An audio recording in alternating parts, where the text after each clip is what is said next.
Então, aqui atrás de mim, na Babilônia, está o lugar onde ficava o zigurate da Babilônia. A Babilônia é frequentemente tratada como uma maravilha antiga que já foi mapeada e explorada, onde cada pedra foi contada. Mas, sob o distrito há muito negligenciado, os arqueólogos descobriram recentemente algo inesperado. Solo em camadas repleto de intenções, tabletes carbonizados e salas trancadas contendo objetos misteriosos. Segurar em suas mãos uma tábua escrita há milhares de anos e poder ler o que está escrito nela é uma sensação incrível. Por que esse lugar foi enterrado com tanto cuidado? Investigando mais a fundo, a equipe descobriu mais do que apenas artefatos. Eles encontraram vestígios de uma verdade oculta que poderia desafiar tudo o que sabemos sobre a Babilônia. Será esta a parte da história que alguém estava tentando esconder? Vamos analisar mais de perto o que aconteceu quando os cientistas abriram o refúgio proibido sob a Babilônia.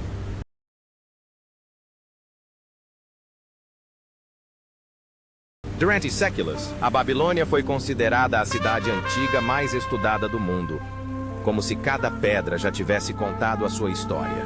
Ziggurates imponentes, portões lendários, complexos palacianos, os restos mortais de reis que gravaram seus nomes na argila e na história. Tudo parecia mapeado, medido, fotografado, catalogado e assegurado como pertencente ao reino do conhecido. Os arqueólogos acreditam que a Babilônia não tinha mais nada a oferecer. Apenas poeira, calor e ruínas familiares repetindo as mesmas velhas lições. No entanto, a história tem o dom de nos manipular. Nas últimas décadas, descobertas feitas em todo o mundo têm silenciosamente desafiado a cronologia ordenada em que antes confiávamos. Templos mais antigos que a agricultura, dispositivos astronômicos séculos à frente de seu tempo e relíquias tão estranhas que parecem deslocadas há milhares de anos. Cada nova descoberta parece sussurrar a mesma verdade perturbadora. Nosso conhecimento do mundo antigo não é apenas incompleto, mas talvez esteja confuso de maneiras que só agora começamos a reconhecer. E então veio a descoberta de Al-Fayedia. A escavação tinha como objetivo ser uma atividade de rotina, nada mais do que uma operação de salvamento para preservar o que restava antes que a área fosse engolida pelo desenvolvimento moderno. A missão foi liderada pelo arqueólogo Qutb Abbas Hassan Aboud, um homem mais conhecido por sua paciência indomável do que por anúncios dramáticos. Ninguém esperava que o sítio arqueológico número 19-3, escondido numa zona tranquila do bairro de Al-Fayedia, reservasse algo extraordinário. A equipe esperava encontrar alguns artefatos dispersos e alguns fragmentos arquitetônicos. Útil, mas não vale a pena mencionar. No entanto, a Terra tinha outros planos. O primeiro dia pareceu bastante normal. Os trabalhadores desenterraram cerâmica rachada, tijolos danificados e ferramentas desgastadas pelo tempo. Foi um típico aquecimento arqueológico. Então, quando o sol começou a se pôr e o ar ficou mais frio, alguém tirou a poeira de um pequeno peso marrom. Brilhava fracamente, quase desafiadoramente, como se estivesse esperando há séculos que alguém a visse. Boa descoberta, mas nada de extraordinário. Algumas horas depois, a situação piorou. O solo começou a revelar objetos muito mais estranhos e melhor preservados do que o esperado. Tabuletas de argila, selos esculpidos, fragmentos de joias e elementos decorativos que pareciam estar em condições extraordinárias. As anotações de campo daquele dia transmitem uma atmosfera extraordinária. Quem quer que tenha enterrado essas relíquias não as escondeu simplesmente. Eles tentaram mudar o significado, como se certas partes da história fossem perigosas demais para serem lidas novamente. E o que é mais estranho? Objetos sagrados, como tigelas de incenso e vasos de sacrifício, foram enterrados junto com pontas de lança quebradas e fragmentos de armadura. Na cultura babilônica, os objetos tradicionalmente separavam os mundos, santidade e violência. Raramente eram colocadas lado a lado, a menos que algo desesperador estivesse acontecendo. O próprio terreno acrescentava um nível extra de ansiedade. Os trabalhadores descreveram o solo como anormalmente denso e compactado, como se tivesse sido compactado às pressas. Apesar do calor escaldante do deserto, o ar ao redor da trincheira permanecia estranhamente fresco. Havia um leve gosto metálico no ar, sutil, mas impossível de ignorar. Esses não eram sinais de descarte acidental. Eles sugeriram que o enterro havia sido realizado de forma deliberada, prudente, metódica e com um grau incomum de diligência. À noite, o ambiente no local mudou. A equipe percebeu que não estavam mais lidando com uma simples escavação. Eles se depararam com um segredo deliberadamente escondido, sob as ruas outrora movimentadas da Babilônia. Um segredo que alguém se recusou a revelar há muito tempo. Naturalmente, os arqueólogos aprofundaram-se neste assunto. A curiosidade nem sempre é segura, mas é implacável. Amostras de solo coletadas em diversas profundidades revelaram um padrão inesperado. Camadas de terra dispostas de maneira uniforme e homogênea, sem qualquer vestígio do caos que normalmente acompanha incêndios, inundações ou desabamentos de cidades. Em vez das marcas aleatórias da natureza, a paisagem revelava uma ordem tranquila resultante da intervenção humana. Alguém construiu essas camadas. Em seguida, vieram as tomografias. O radar de penetração no solo detectou formas que não faziam sentido. Longos espaços vazios, corredores vazios e câmaras fechadas mais profundas do que qualquer estrutura conhecida no distrito. Normalmente, esse tipo de vazio teria entrado em colapso ao longo dos séculos, mas, de alguma forma, eles permaneceram em perfeitas condições, como bolsas de ar aprisionadas em um vasto pulmão ancestral. Parecia que algo sob a cidade havia sido projetado e construído para permanecer intocado. Essa descoberta chocou toda a equipe. Se esses espaços subterrâneos tivessem sobrevivido por milênios, poderiam ter contido mais do que apenas lembranças do dia a dia. Eles poderiam suportar o fardo de uma história reescrita ou, pior ainda, de uma história deliberadamente apagada. A linha divisória entre a descoberta arqueológica e algo muito mais antigo e sinistro começou a ficar tênue, e as perguntas se tornaram cada vez mais difíceis. Por que essa parte da Babilônia foi completamente soterrada? Por que as camadas da terra se assemelham mais a selos protetores do que a sedimentos naturais? E por que os espaços vazios no subsolo pareciam menos cômodos e mais avisos? Enquanto essas ideias circulavam, o trabalho de documentação oficial do local prosseguia. As escavações, lideradas por Aboud e supervisionadas por autoridades como Sohail al-Tamimi, foram divididas em dois setores principais, A e B. O setor A, que abrange uma área de aproximadamente 0 metros quadrados, revelou duas camadas arqueológicas claramente distintas. O primeiro deles data do período sassânida, mas a erosão e a destruição moderna danificaram severamente seus vestígios. Mas por baixo estava o verdadeiro prêmio, uma camada muito mais antiga e melhor preservada do período da Babilônia Antiga. Em uma cidade conhecida por seus altos níveis de água subterrânea e estratos tectônicos danificados, encontrar estratos intactos foi algo incomum. Encontrá-los em um estado tão impecável foi algo sem precedentes. O setor B, CAM9, 0 metros quadrados, revelou unidades residenciais, cômodos de vários tamanhos, provavelmente utilizados para moradia, armazenamento ou trabalho especializado. Suas paredes, pisos e layouts ofereciam um vislumbre íntimo da vida cotidiana da Babilônia, preservada de uma forma que parecia quase invasiva, como se estivéssemos entrando em casas cujos donos as haviam abandonado momentos antes do desastre.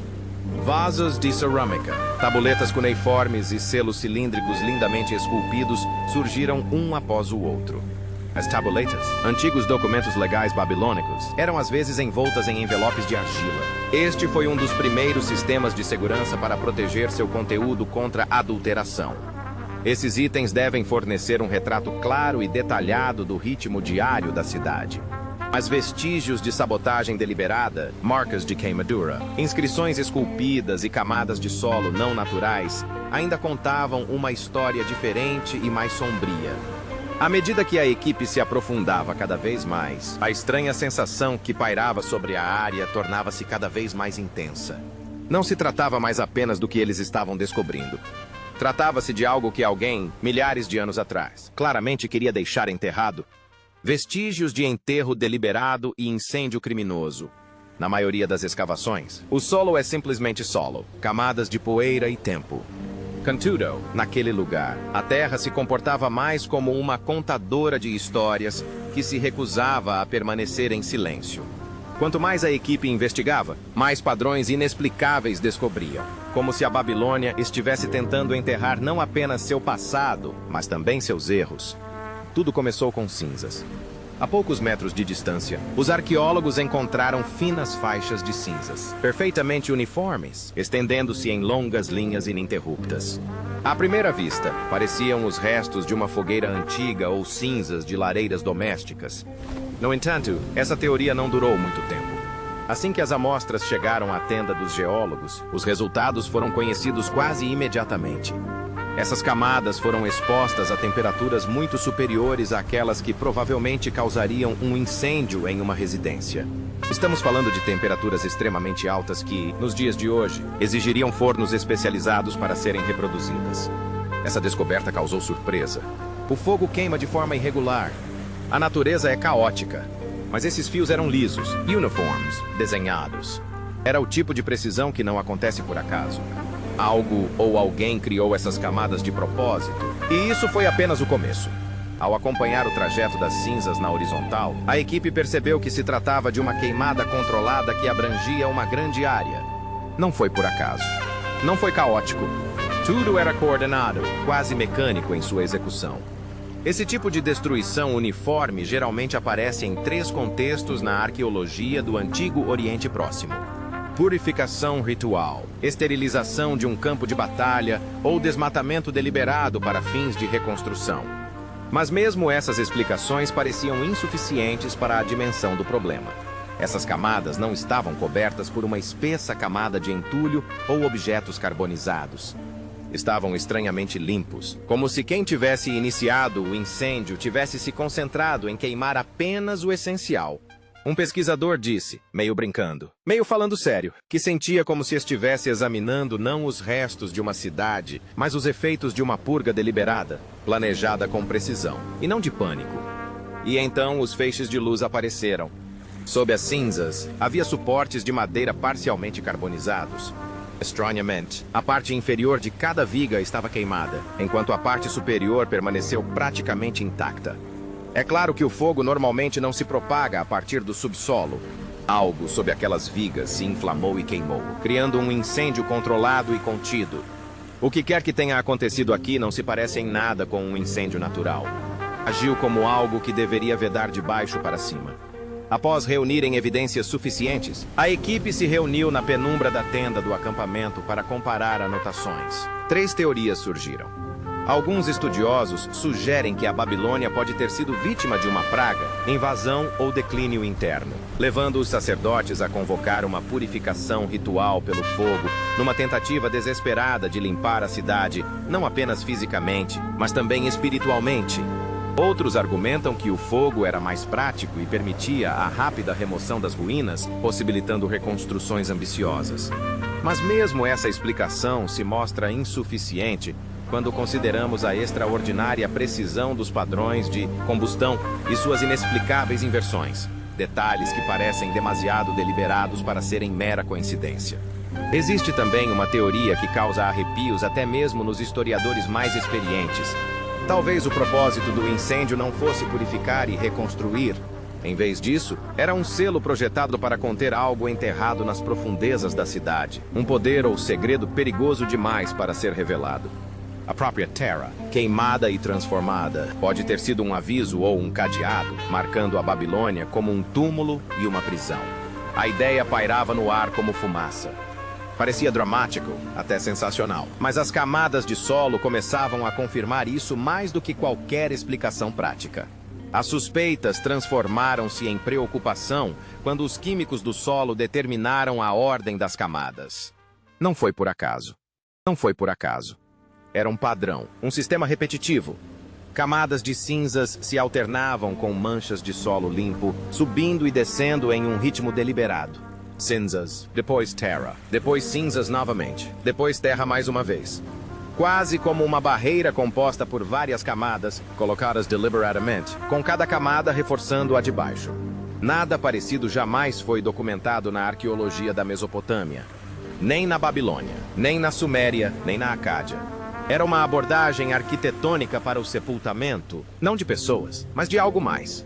Quanto mais fundo eles iam, mais silencioso o acampamento parecia ficar. Até mesmo as conversas entre os funcionários cessaram. A página agora tinha um clima próprio, como uma respiração suspensa. Alguns moradores começaram a sussurrar antigos avisos sobre uma Babilônia mais profunda, um termo geralmente reservado ao folclore. Inicialmente, os cientistas minimizaram essa proposta, mas apenas inicialmente. Quando a equipe realizou mais uma rodada de escaneamento do subsolo, seus equipamentos detectaram ecos fracos e anormais, espaços vazios que não deveriam estar ali. Câmaras artificiais, construídas sob uma cidade que já foi coberta de terra muitas vezes. De pé na beira da trincheira aberta, o arqueólogo-chefe sentiu uma fria certeza o invadir. Se o incêndio tinha a intenção de destruir algo, falhou, pois algo sobreviveu sob as camadas queimadas. E o que encontraram depois não foram escombros, cerâmica ou ferramentas perdidas, tábuas criptografadas e inscrições danificadas. Por um instante, a equipe de escavação pensou ter chegado ao fim do mistério. As camadas queimadas em si eram bastante estranhas, as câmaras fechadas inquietantes e os padrões do solo francamente perturbadores. Mas a verdade aguardava um nível mais profundo, no silêncio, na poeira e entre tabuletas de argila que não deveriam ter sobrevivido. Quando a câmara foi finalmente esvaziada e as lâmpadas apagadas, o grupo ficou em silêncio. Ao redor deles jaziam tabuletas de argila, centenas delas empilhadas umas sobre as outras, encostadas na parede e dispostas com uma precisão digna de uma biblioteca subterrânea secreta. Quem construiu esta sala não simplesmente jogou as tábuas lá dentro, ele as moldou. Eles organizaram o conhecimento como se alguém estivesse esperando por futuros leitores ou os alertando. O que mais chocou a equipe foi a retenção de dados. Essas tabuletas deveriam ter se desintegrado há séculos, mas muitas delas sobreviveram quase intactas, graças ao seu rápido enterro e à vedação estranhamente perfeita da câmara. Mas se a preservação foi a primeira surpresa, o conteúdo foi a segunda, e muito mais sombria. Inicialmente, os cientistas estavam esperançosos. Os arquivos babilônicos normalmente incluem registros administrativos, inventários de grãos, listas de impostos, inventários de templos e outras coisas mundanas que deixam os historiadores felizes e todos os outros entediados. Mas assim que a primeira pilha foi trazida à superfície, o clima mudou. Quase todos os tabletes apresentavam sinais de danos, cicatrizes gravadas com uma força que parecia furiosa, sulcos profundos que cortavam frases inteiras, arranhões violentos que despedaçavam símbolos como se alguém quisesse silenciá-los para sempre. Algumas tábuas estavam rachadas, não pelo tempo, mas por pressão deliberada, e os movimentos da caneta paravam no meio da palavra. Não era envelhecimento, era apagamento. Até mesmo os arqueólogos mais experientes se calaram. Os tablets geralmente não aparentam ter sobrevivido a um ataque. À medida que mais e mais peças eram limpas, o padrão se tornava impossível de ignorar. As linhas não foram traçadas aleatoriamente. Eles foram alvos. Phrases específicas, nomes específicos, avisos específicos.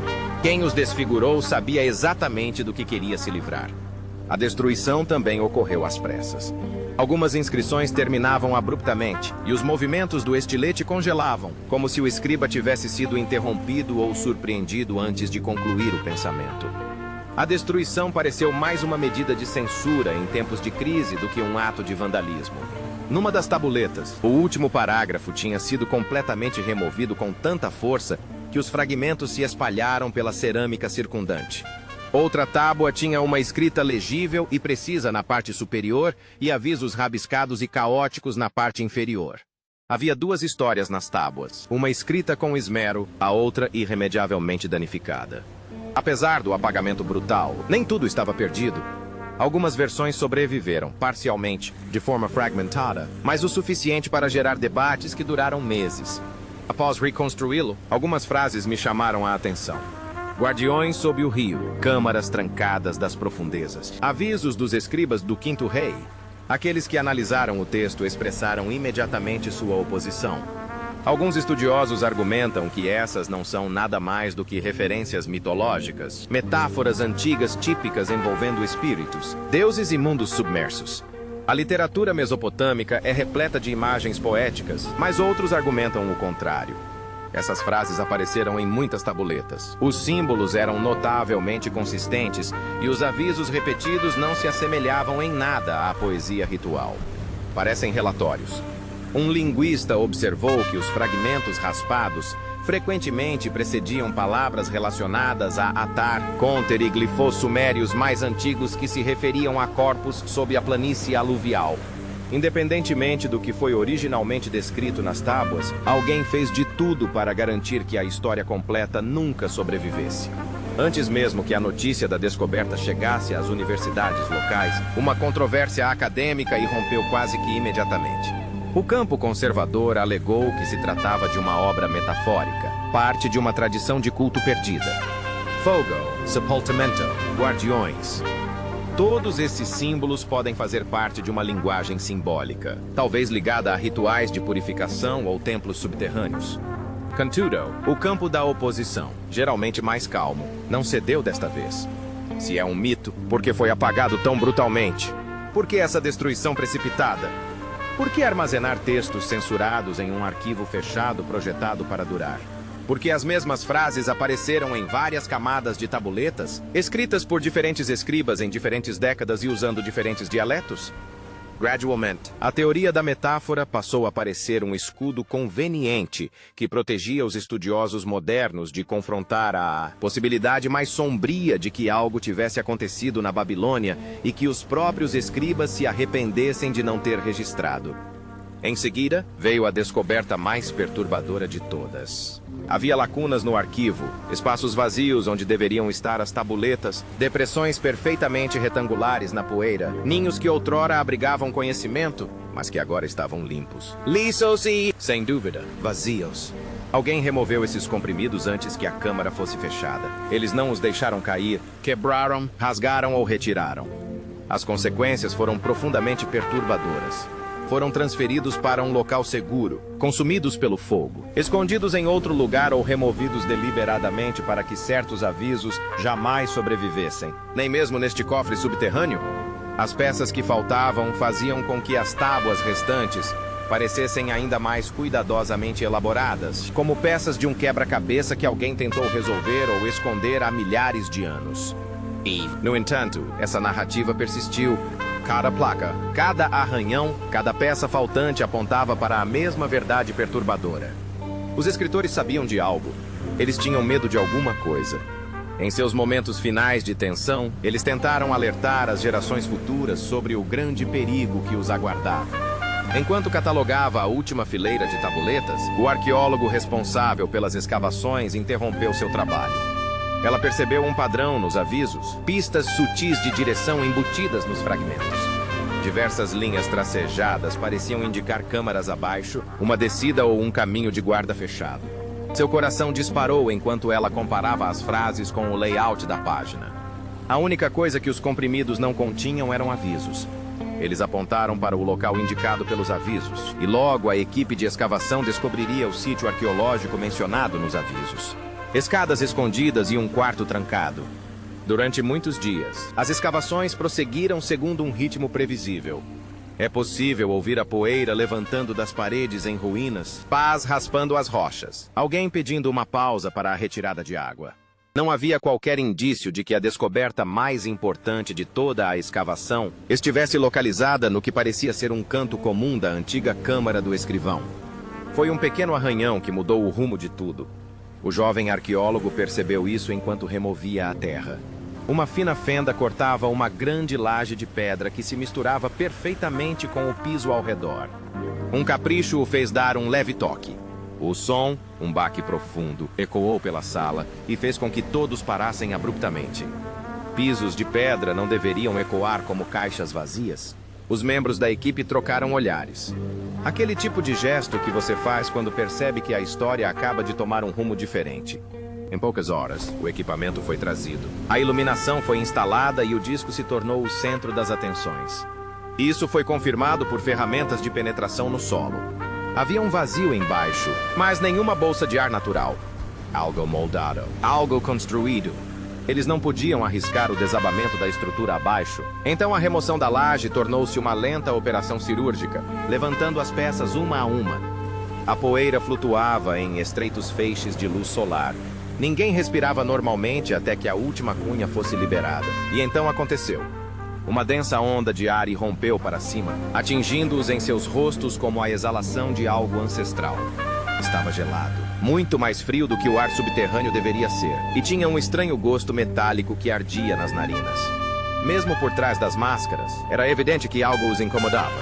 Túmulos antigos cheiram a decomposição, sujeira e tempo. Não há produtos químicos.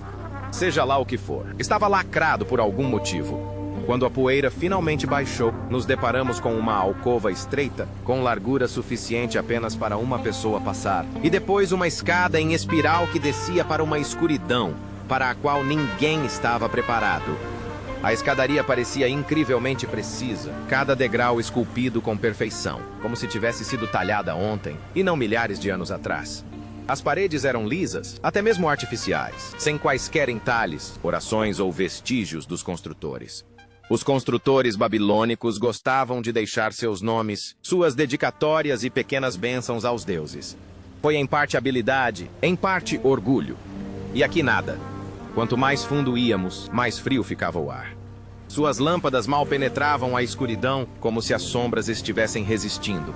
A escadaria serpenteava em espirais apertadas, quase verticais em alguns trechos. Parecia mais um parafuso sendo cravado no chão do que um corredor. Ninguém disse isso em voz alta, mas a falta de legendas os incomodava. As estruturas construídas com tanto cuidado geralmente celebravam seu propósito. Este aqui o escondeu. Os sintomas começaram a aparecer por volta da metade do período. Vários membros da equipe relataram tonturas repentinas. Outro sentiu uma estranha pressão em torno da têmpora, como se uma faixa estivesse apertando.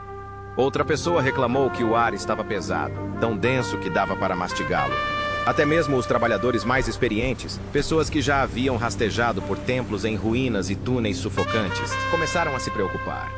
Os filtros da máscara foram substituídos, mas o desconforto persistiu. Não foi falta de oxigênio. Isso foi algo extraordinário. Na parte inferior da espiral, uma escada levava a uma sala circular baixa. Suas luzes tremeluziam em meio ao caos. Lâmpadas tombadas, tigelas rachadas e estacas de junco espalhadas em todas as direções. Fragmentos de selos de barro jaziam quebrados no chão, como se alguém os tivesse pisoteado às pressas.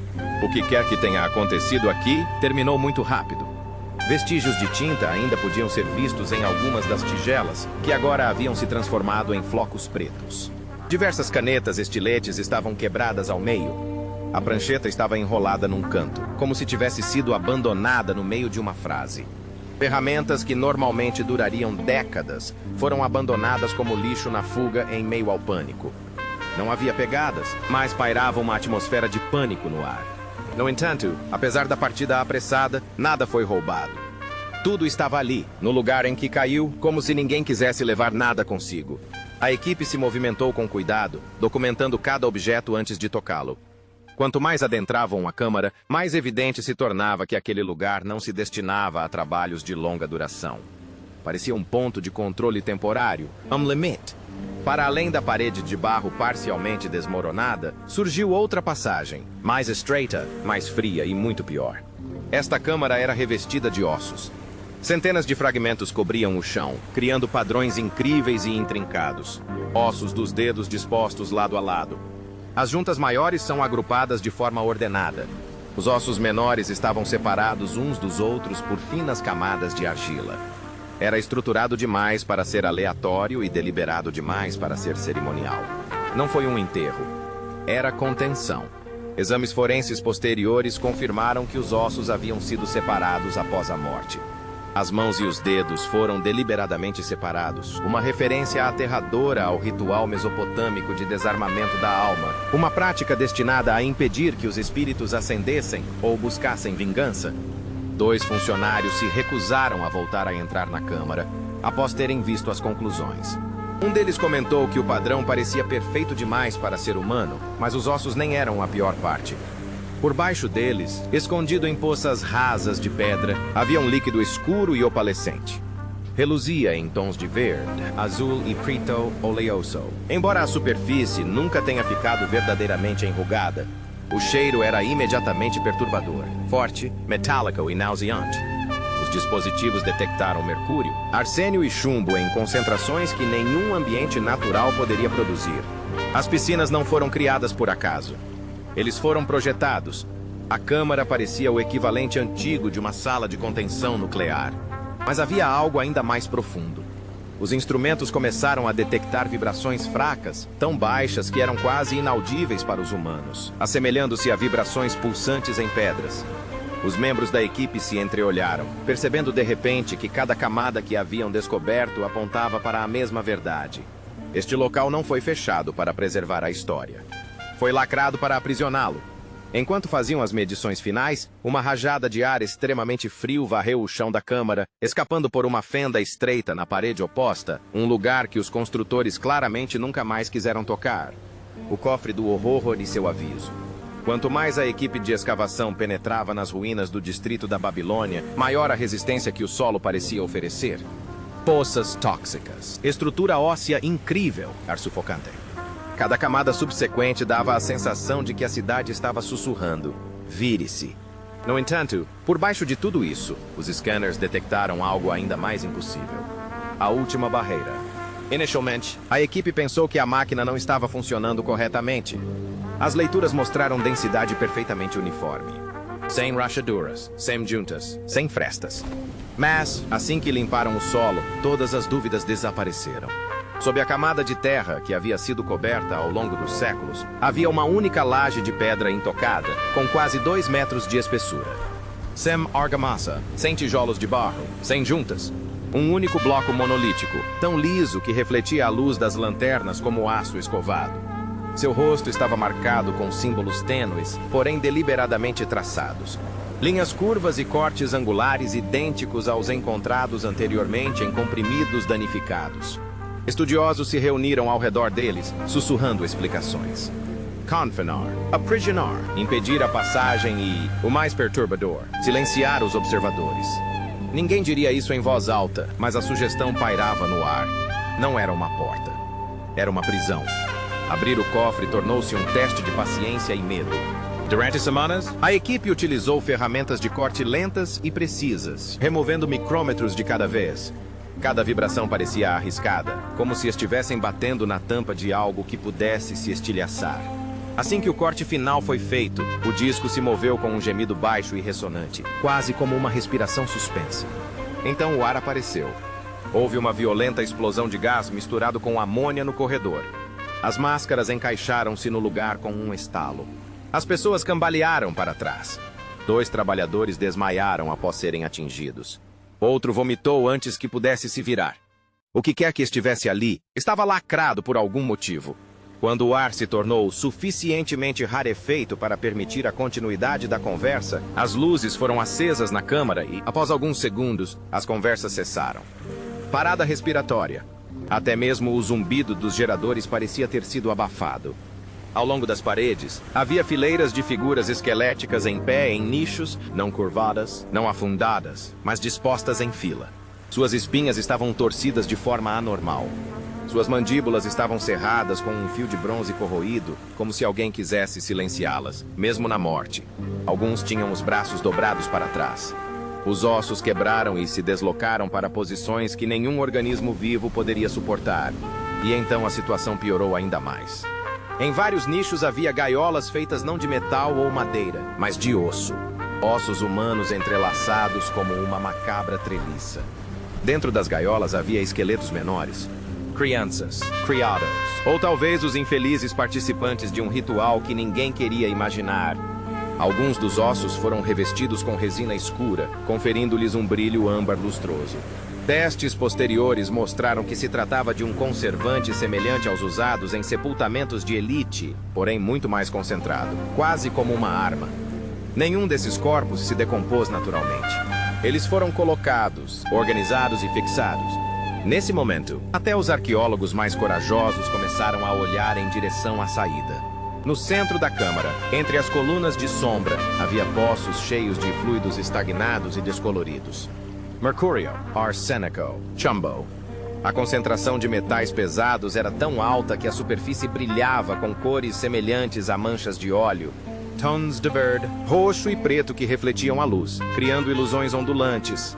Em algumas das crateras, apesar do frio, ouvia-se um som de gorgolejo. Outros pulsavam suavemente, como se movidos por uma corrente invisível. Essas piscinas eram destinadas à manutenção? Solução ritualística? Armadilhas para intrusos? Ninguém conseguiu chegar a um consenso. Durante reuniões extraordinárias que duraram até o amanhecer, os cientistas debateram uma questão impossível. O que é realmente a cripta? Alguns sugeriram que poderia ter sido uma câmara penal, um local onde eram mantidos prisioneiros condenados a um destino muito pior que a morte. Outros idealizaram um local de culto, destinado à realização de ritos tão proibidos que até mesmo a sociedade antiga os havia banido. Outra teoria considera este local como uma instalação de quarentena, onde os corpos dos afetados pela doença eram selados para garantir que nunca retornassem. Outros ainda sussurravam sobre uma experiência fracassada, alquimia, medicina, ou algo muito mais proibido, cujo propósito se perdera nas brumas do tempo. E então surgiu a teoria que ninguém ousava expressar em voz alta, a teoria que circulava em todos os cantos escuros da sala, a de que a cripta era uma zona de detenção para aqueles ligados aos textos do observador enigmático, figuras descritas não como criminosos ou crentes, mas como extremamente perigosas. Nenhuma das explicações me pareceu completa. Nenhum deles ofereceu segurança. Na cripta, foi encontrada apenas uma inscrição, levemente rabiscada atrás de uma fileira de esqueletos em pé, como se o autor não quisesse ser visto. 9 palavras: não acorde o que estava adormecido debaixo de uma pedra. A escrita era trêmula, desesperada, e de repente as gaiolas de osso, os poços químicos. Os fios nas mandíbulas se encaixaram como partes de uma tentativa muito maior e muito mais sombria de manter algo selado. Até mesmo o poço no centro da câmara, um poço tão profundo que absorvia a luz mais forte, parecia mais uma ferida na terra do que uma estrutura, uma espécie de descida, uma rota de fuga ou um túmulo para algo que nunca pertenceu aos humanos. Quando o cofre foi selado novamente e os relatórios oficiais foram relegados a um jargão arqueológico obscuro, uma verdade permaneceu. Essa descoberta não dizia respeito à morte. Era uma questão de medo. O medo era tão grande que os primeiros governantes da Babilônia construíram camadas e mais camadas de muros, rituais, toxinas e ossos para aprisioná-lo. Para compreender esse medo, os pesquisadores não tiveram outra escolha senão olhar para trás, muito além das ruínas e dinastias, até os primórdios da própria Babilônia, o antigo Império Babilônico, e reexaminar o passado. À medida que as notícias sobre a existência da cripta subterrânea vazavam em sussurros, e se espalhavam mais rápido do que qualquer relatório oficial, historiadores e arqueólogos de todas as áreas passaram a olhar para o passado da Babilônia com olhos novos e incertos. Essa descoberta fez mais do que simplesmente levantar questões. Isso desafiou os próprios fundamentos do que todos pensavam saber sobre o primeiro Império Babilônico. Afinal, se uma civilização cria um cofre feito de pedra artificial, saturado com armadilhas de mercúrio e cheio de esqueletos amarrados como um aviso, algo no passado deve tê-la levado a fazer isso. Assim, os pesquisadores mergulharam na história, na esperança de que as respostas estivessem em algum lugar entre a ascensão da Babilônia e seus temores mais sombrios. O antigo Império Babilônico, que data aproximadamente de 1894 a 1595 a.C., surgiu do grande colapso da Suméria. A queda da terceira dinastia de Ur foi seguida por séculos de instabilidade, cidades-estado rivais, guerras de pequena escala e alianças instáveis. Então, os reis de Larsa Oriental se rebelaram, tomaram o poder e, eventualmente, se desintegraram. Desse caos começou a emergir a Babilônia, uma cidade antes considerada discreta e insignificante. Uma vez que Hammurabi consolidou seu poder, a Babilônia deixou de ser apenas mais um reino mesopotâmico. Foi esse reino, uma potência política e religiosa, que moldou o direito, o comércio, a mitologia e a cultura durante séculos. A maioria das pessoas se lembra de Hammurabi por suas leis, mas muitas vezes se esquece o quanto elas foram moldadas pela superstição, pelos rituais e pelo medo. E esses medos? Eles podem ser o elo perdido para a compreensão do tesouro. Um dos maiores desafios no estudo da Babilônia antiga é que a cidade se recusa a cooperar com os arqueólogos. Não por maldade, é apenas uma questão de geologia. A Babilônia foi construída em um terreno com lençol freático alto, o que significa que qualquer coisa enterrada muito profundamente acabaria se decompondo, desmoronando ou sendo levada pela água com o tempo. A isso se somam milhares de anos de reconstrução da Babilônia, que foi constantemente remodelada sobre camadas mais antigas, além de saques, erosão do solo e até mesmo reciclagem de tijolos antigos, e o resultado é decepcionantemente pequeno. A escassez de provas físicas deixa enormes lacunas que as descobertas feitas no cofre podem preencher de maneiras que ninguém esperava. Para entender as preocupações da Babilônia, os pesquisadores recorreram a documentos escritos que sobreviveram até os dias de hoje. O Código de Hammurabi é a fonte mais famosa, mas além das punições legais, do corte disso, da marcação daquilo, do banimento daqueles que não podem retribuir o favor, existem capítulos inteiros que mencionam rituais e tabus destinados a manter o equilíbrio cósmico. Acreditava-se que alguns crimes enfureciam tanto os deuses que a punição comum não era suficiente. As pessoas que praticavam ritos proibidos ou invocavam espíritos proibidos não eram punidas simplesmente com a morte. Eles foram apagados, selados ou ritualmente ligados. Na Babilônia também existiam cultos, seitas secretas e denominações religiosas. Algumas foram toleradas abertamente, enquanto outras foram impiedosamente apagadas da existência. O desarmamento da alma, evidente nos padrões ósseos da cripta, encaixa-se de forma perturbadora com rituais destinados a impedir o retorno dos mortos. Se esses rituais realmente refletem o que foi encontrado no tesouro, então alguém na antiga Babilônia acreditava que era necessário impedir a criação de algo que não pudesse ser recriado. Quando os pesquisadores compararam as esculturas e os símbolos encontrados na cripta com textos babilônicos conhecidos, as semelhanças tornaram-se perturbadoramente diretas. As crenças mesopotâmicas sobre o submundo afirmavam que os mortos passavam por uma série de portões, cada um guardado por seres aterrorizantes. Os rituais eram cuidadosamente planejados para impedir que espíritos inquietos escapassem e retornassem para atormentar os vivos. Alguns textos falam de espíritos dos rios, seres invisíveis que se movem debaixo d'água, alimentando-se da corrupção e das doenças. Ecos desses antigos temores eram perturbadoramente palpáveis na cripta, onde poços de fluidos tóxicos refletiam essas descrições. Tabuletas de argila descrevem rituais de aprisionamento, com símbolos esculpidos nelas para silenciar, acorrentar e proibir a passagem. Quando os cientistas viram as palavras exatas esculpidas na laje final da cripta, a coincidência inusitada causou arrepios em todos. Também foram encontrados fragmentos, destruídos há séculos, que mencionavam Mazaru, os guardiões. Se eram seres espirituais, seres humanos ou algo intermediário, esses textos enfatizavam que eles foram selados, não mortos. E, de repente, a inscrição austera no teto: "Não desperte o que está acorrentado", pareceu muito menos metafórica e mais um aviso. À medida que a história colidia com a arqueologia, teorias perturbadoras começaram a tomar forma, cada uma mais aterradora que a anterior.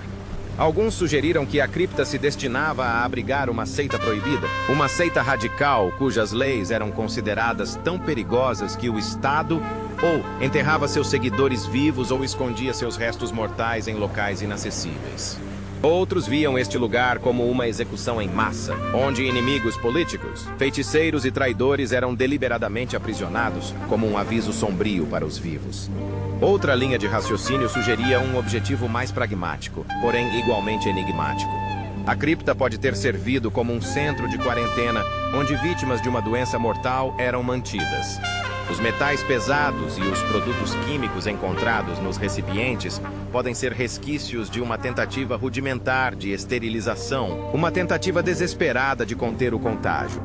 Alguns estudiosos, no entanto, argumentam que a intenção era mais espiritual do que física. O sepultamento dos amaldiçoados ou possuídos, um selamento ritual que impediria a fuga de seres inquietos.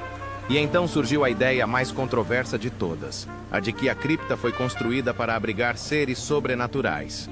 Com base em seus símbolos misteriosos e em seu planejamento cuidadoso, alguns acreditam que a estrutura foi construída em uma época em que mito e lei estavam intimamente ligados, um período em que os babilônios temiam sinceramente que algo poderoso, perigoso e incompreensível estivesse aprisionado nas profundezas de sua cidade.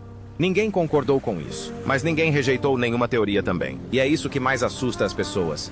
Mesmo antes da descoberta da cripta, a história inicial da Babilônia já era repleta de estranhas lacunas. As listas de reis foram perdidas, a população diminuiu repentinamente e distritos inteiros ficaram inacabados.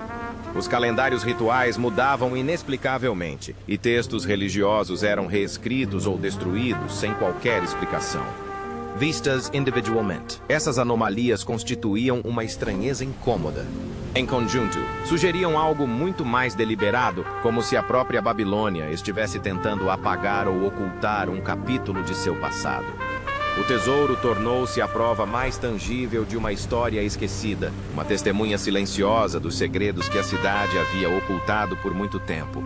À medida que mais e mais estudiosos se aprofundavam na história dos primeiros governantes da Babilônia, uma verdade continuava a emergir, sendo cada vez mais ouvida. A abóbada cúbica da Babilônia não foi construída às pressas. Foi criado em uma atmosfera de medo. Ainda hoje, instituições acadêmicas debatem discretamente sobre o quanto das descobertas do tesouro deve ser publicado. Algumas amostras foram retidas e alguns relatórios foram misteriosamente censurados. Existem intensos debates éticos sobre se esses locais deveriam ou não reabrir. Mas a questão crucial é: do que os babilônios tinham tanto medo que os selaram para sempre sob sua cidade? O que você acha disso? Compartilhe sua opinião na seção de comentários. Obrigado por assistir. Até a próxima!